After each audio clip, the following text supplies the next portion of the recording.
In this session, I will share with you some of the basics related with 8051 interrupts, microcontroller and its application. Under this particular course, we are dealing with various features and instruction set, architecture, timer related issues. So, a number of futuristic concepts associated with microcontroller up till we have discussed. As a part of this first unit, this is last one, that is interrupt basics. So as we know that a single microcontroller can serve several devices, there are two ways to do that: interrupts or polling. In interrupt method, whenever any device needs its service, the device notifies the microcontroller by sending it an interrupt signal. Upon receiving an interrupt signal, the microcontroller interrupts whatever is doing and serves the device. The program associated with interrupt is called interrupt service routine, or it is also referred as interrupt handler. In polling, the microcontroller continuously monitors the status of given device. When the status condition is met, it performs the service. Controller continuously monitoring all these things. After that, it moves on to the next device until each one is serviced. So this is basically the difference between polling and interrupt strategy used by microcontrollers. So here I will share as a part of this particular session some basics about 8051 interrupt. We will go through the format of I register, TCON register and IP register, which these SFRs are directly handling the interrupts of 8051. Also we will know about priority, how the priority is set, and the vector addresses of various interrupts of 8051. Now, as we know that interrupt is an external or internal event that interrupts the microcontroller to inform it that a device needs its service.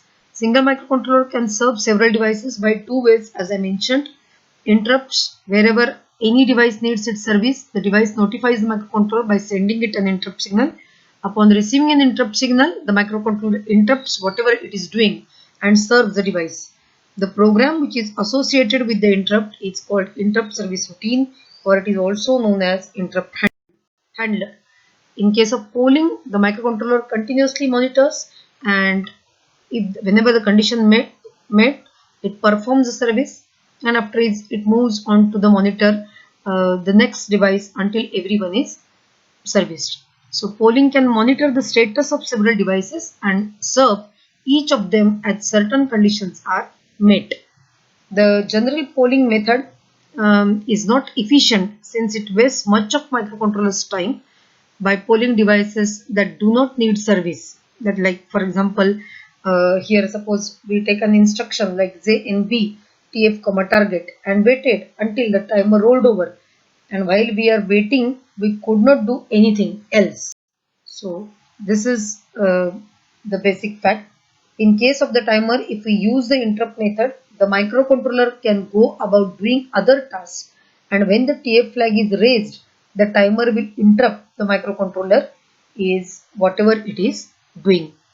So in case of as far as advantage is considered, each device can get the attention of the microcontroller based on the assigned priority.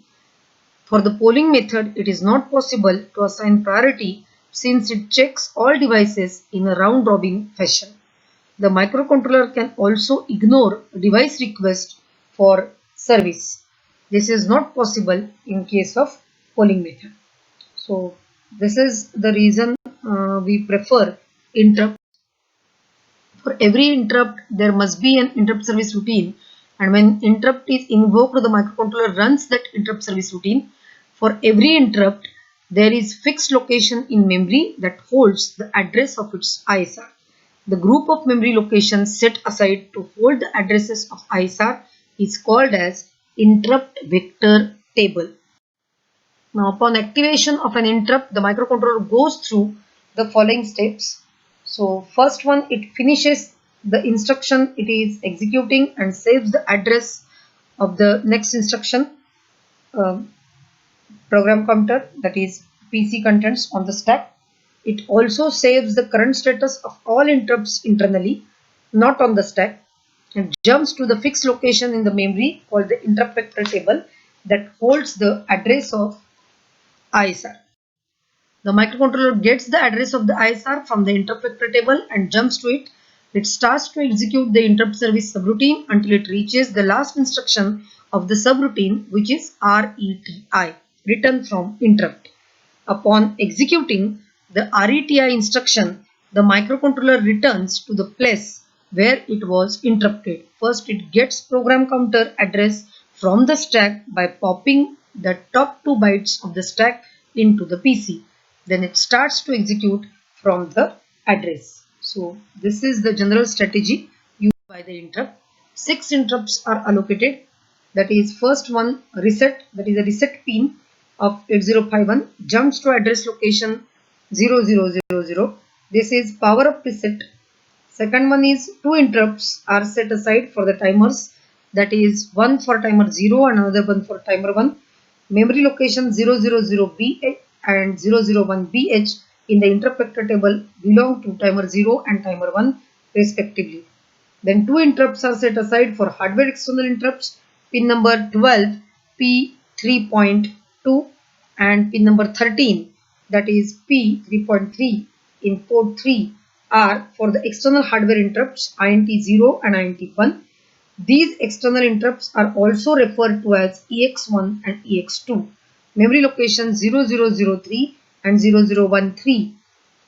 These are reserved for in the vector table for INT0 and INT1 respectively.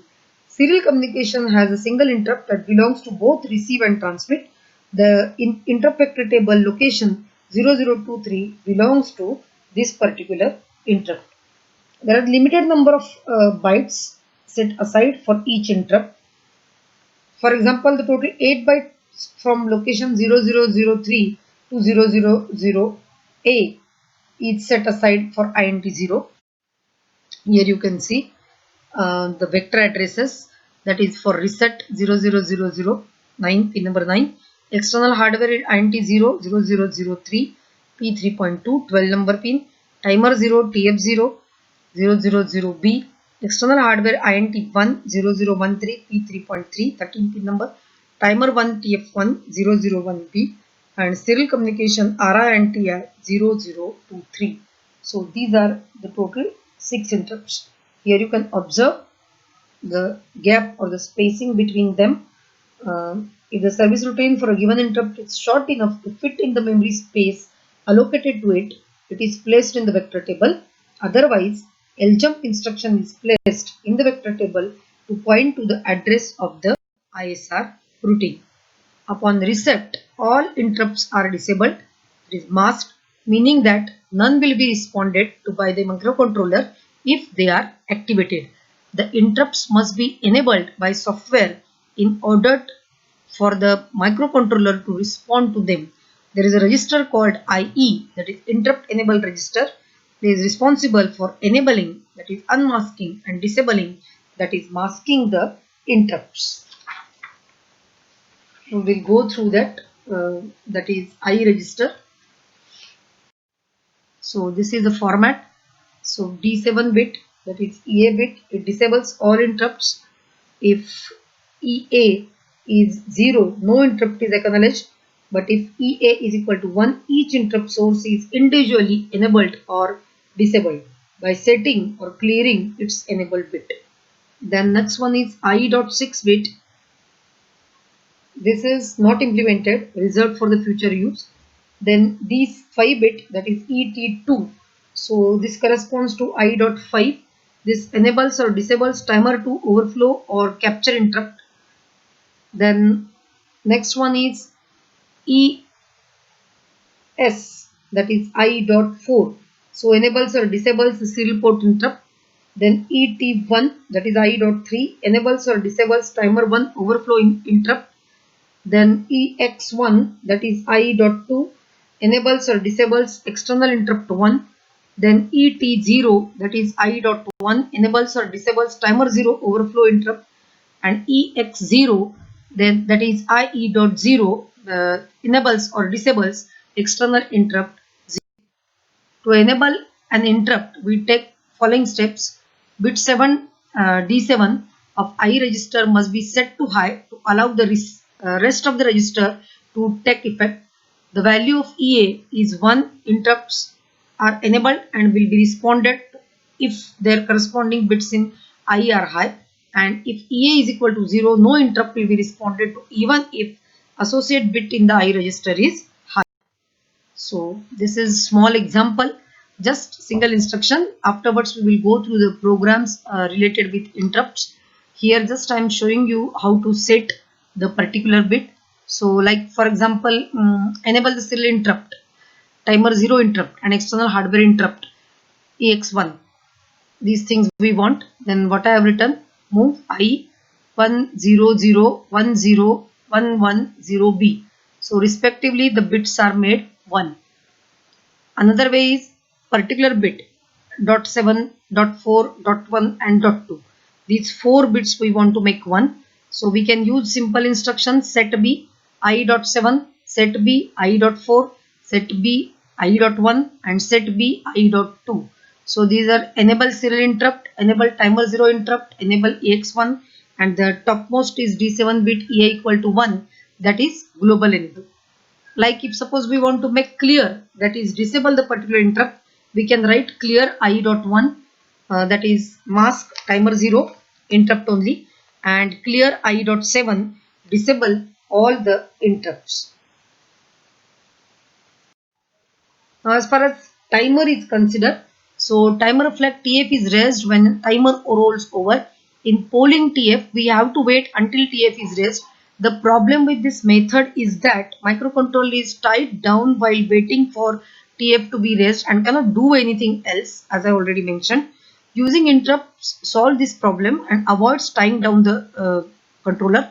If the timer interrupt is in I register, then it is enabled. Whenever the timer rolls over, TF is raised and the microcontroller is interrupted in whatever it is doing and jumps to the interrupt vector table to service the ISR. In this way, the microcontroller can do other things until it is notified that the timer has rolled over. So like this, it can TF01, timer 0, interrupt vector address is 000B, and TF1, the address is 001B, and there you can write the respective routine. Now this is the format for TCON register, which is looking after the associated interrupts. TF1 bit, that is TCON.7, timer 1 overflow flag, set by hardware when timer counter 1 overflows, cleared by hardware as the processor vectors are to the interrupt service routine. TR1, that is TCON.6, timer 1 run control bit, set or cleared by software to turn timer or counter 1, that is on or off. So through program we are setting this. TF0, TCON.5, timer 0 overflow flag, set by hardware when timer or counter 0 overflows, cleared by the hardware as the processor vectors to the interrupt service routine. Then TR0, TCON.4, timer 0 run control bit, set or cleared by software to turn timer counter 0 on or off. So these 4 bits. Then I1, TCON.3, external interrupt 1, age flag, set by CPU when the external interrupt age, that is H2 low transition, is detected, cleared by CPU when the interrupt is processed. Then IT1, TCON.2, interrupt 1 type control bit, set or cleared by software to specify falling edge low level triggered external interrupt, and I0, TCON.1, external interrupt 0 edge flag, set by CPU when the external interrupt edge H2L transition is detected, cleared by CPU when the interrupt is processed. And then IT0, TCON.0, interrupt 0 type control bit, set or cleared by software to specify falling edge low level triggered external interrupt. Regarding IT0 and IT1 bits in the TCON register, these two things you have to remember. When the ISRs are finished, that is upon execution of RETI, these bits TCON.1 and TCON.3 are cleared, indicating that the interrupt is finished and 8051 is ready to respond to another interrupt.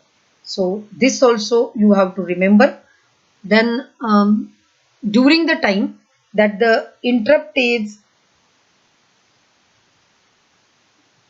service routine, that interrupt service routine is being executed, the INT pin is ignored no matter how many times it makes high or low. So this also you have to remember. RETI clears the corresponding bit in TCON register, that is TCON.1 or TCON.3. There is no need for instruction before RETI in ISR associated with INT 0. So this also you have to remember. One more thing, before going for serial interrupt, I want to comment on RET and RETI instruction. So as far as RET instruction and RETI instruction is considered, both perform the same actions of popping of the top 2 bytes of the stack into the program counter and making the 8051 return to wherever it is left off. However, RETI also performs an additional task of clearing the interrupt in service flag, indicating that the servicing of the interrupt is over and 8051 now can accept a new interrupt on the pin. If you use RET instead of RETI as the last instruction of the interrupt service routine, you simply block any new interrupt on that pin after the first interrupt, since the pin status would indicate that the interrupt is still being serviced. In the case of TF0, TF1, TCON.1 and TCON.3, they are cleared due to the execution of RETI. So that's why they are important. As far as serial interrupts are considered, that is TI, transfer interrupt, it is raised when the last bit of the framed data, the stop bit, is transferred, indicating that the SBUF register is ready to transfer the next byte. And as far as RI is considered, that is received interrupt, is raised when the entire frame of data including the stop bit is received. In other words, when the SBUF register has a byte, RI is raised to indicate that the received byte needs to be picked up before it is lost. So that is when overrun by new incoming serial data. Now one more thing, as far as serial data is considered, that is there is only one interrupt set aside for serial communication. This interrupt is used to both send and receive data. If the interrupt bit in the I register, that is I.4, is enabled, then respectively RI or TI is raised, the 8051 gets the interrupt and jumps to memory location 0023. This is the vector address for execution of ISR. In that ISR, we must examine the TI and RI flags to see which one caused the interrupt and respond accordingly. Serial interrupt is invoked by TI or RI flags. For serial interrupts, whenever it is used mainly for receiving data, and it is never used for sending data serially. This is like getting a telephone call in which we need a ring to be notified. If we need to make a phone call, there are other ways to remind ourselves and there is no need for ringing. However, in receiving the phone call, we must respond immediately no matter what we are doing or we will miss the call. So this is the difference as far as interrupt is considered. Interrupt operation is based on the priority, and there is a special priority register, that is interrupt or priority register. So that is going to set or decide the priorities. IP.7 is reserved, IP.6 is reserved, PT2, that is IP.5 timer 2 interrupt priority bit, this is available for 8052 only. Then PS IP.4 serial port interrupt priority bit. Then PT1, that is IP.3 timer 1 interrupt priority bit. Then PX1 IP.2 external interrupt 1 priority bit. Then PT0, that is IP.1 timer 0 interrupt priority bit, and PX0, that is IP.0 which is external interrupt 0 priority bit. So priority bit equal to 1 assigns the high priority and priority bit is equal to 0 assigns the low priority. So here we have not discussed anything about the program and all. Simply we are talking about the basics of these registers and all.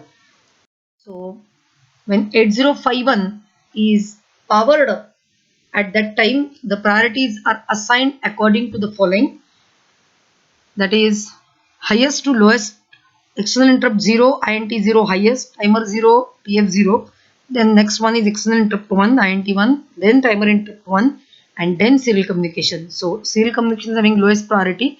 The 8051 polls the interrupts in the sequence as it is mentioned and responds accordingly. Still, we can alter the sequence of interrupt priority by assigning higher priority to any one of the interrupts by programming a register, that is interrupt priority register. To give higher priority to any one of interrupts, we make the corresponding bit in the IP register high. When two or more interrupt bits in the IP register are set to high, while these interrupts have a higher priority than others, they are serviced according to the whatever sequence here is given. So this sequence is followed by the controller while giving the service to these interrupts. So this is through this session just what we have come across is, first thing, what do you mean by interrupt? What is the difference between interrupt and polling? So what are the kind of drawbacks as far as polling method is considered whenever we want to control something, and accordingly through controller the respective services are to be fulfilled. So that part first of all we have seen. Then nextly we have seen the IE register format. Then we have gone through the vector addresses. Then we referred the TCON register. We had something about comment on TI and RI. Then what is the difference between RET instruction and RETI instruction. And then lastly I have shared information about IP register, that is a priority register, and what is the sequence accordingly the controller is going to provide the service when the number of interrupts are raised. So this particular session is all about basics associated with 8051 interrupts. Thank you.